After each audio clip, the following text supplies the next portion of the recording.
So right now, I would love to talk about the power of positive self-talk. What does that mean? How does it done? How long does it take? What does the opposite do? The power of negative self-talk. And trying to actually realize for yourself how you talk to yourself, how often, in what way, right? Because this kind of self-talk, it's not really evident. Sometimes sometimes you probably don't even know that you're talking to yourself in such a way.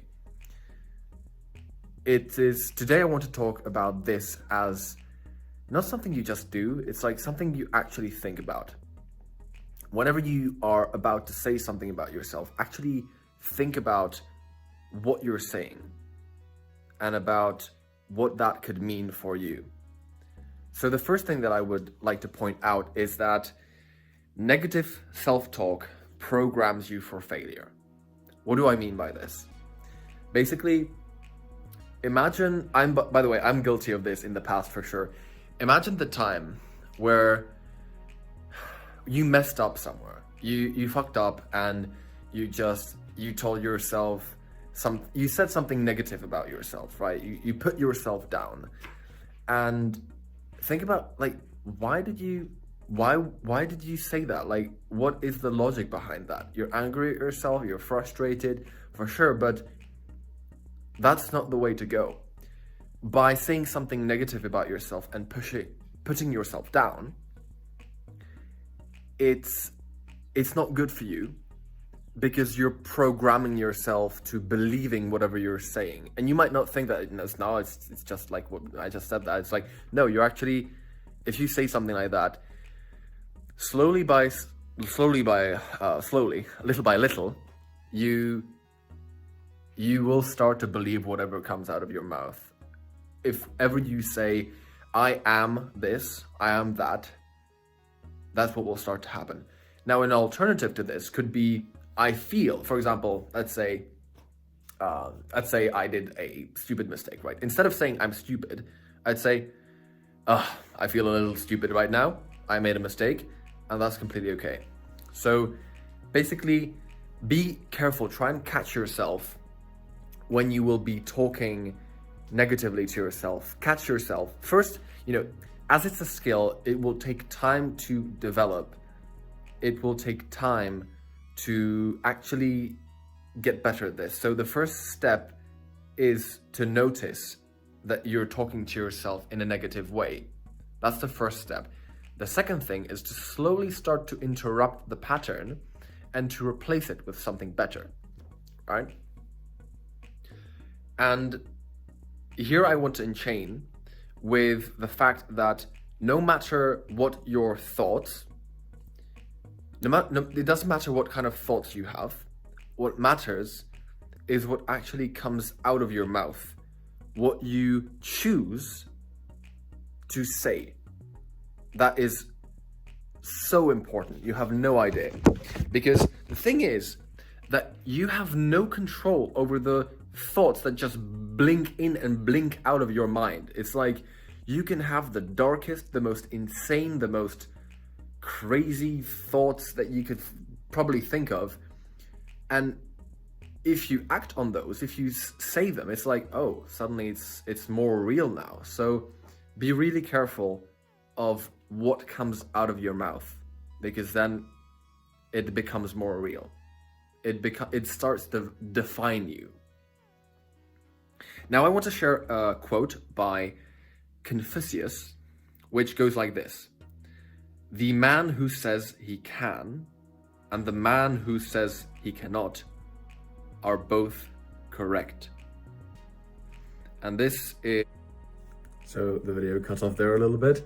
So in the previous section, I quoted Confucius that said, the man that believes he cannot and the man that believes he can, or the other way around, both are right.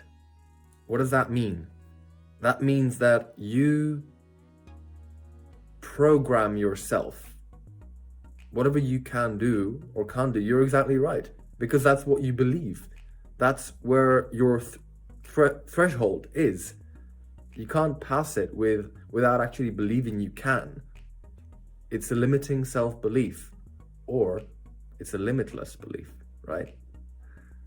It's a bit of a wordplay there. Also, I think probably to end it off, finish this video off, is remember that probably the most important reason for talking positively to yourself is that when you mess up somewhere,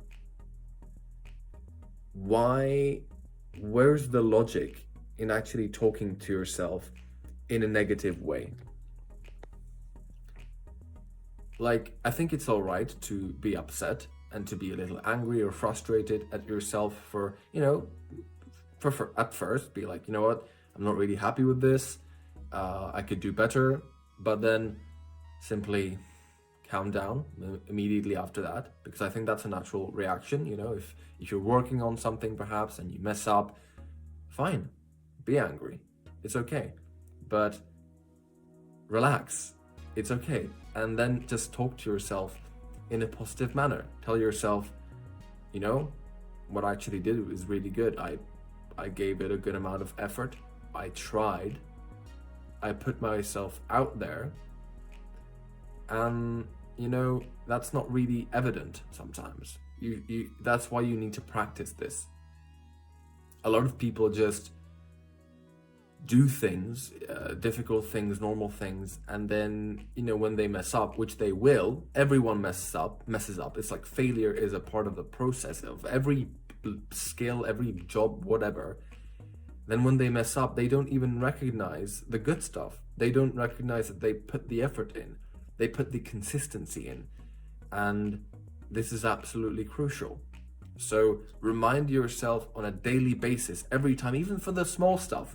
It's like when you do something difficult, like you work out, for example, and you might not have worked out ideally, then sure, okay, tell yourself first, okay, it wasn't the best, maybe, I could have done this better, okay, maybe I'm a little pissed, fine, whatever, good, use it to fuel you, but then be like, but you know what? The effort that I put in was really good. Or, you're working at some kind of job and you mess up a little thing here, or maybe you make a mistake here and there, and it's like, okay, fine, I messed up. I know it's a learning reference, and for next time, you'll know better. And at that moment, you can tell yourself, you know what, it's fine. I did a good job. I tried to make a good job. I tried to do a good job and didn't work out, and that's completely fine. And this kind of positive attitude towards things, towards yourself, so important. It has helped me so much. I'm still developing this skill, so I'll keep you updated in a couple of months or years how it's turning out, but definitely do not underestimate this power. Good luck.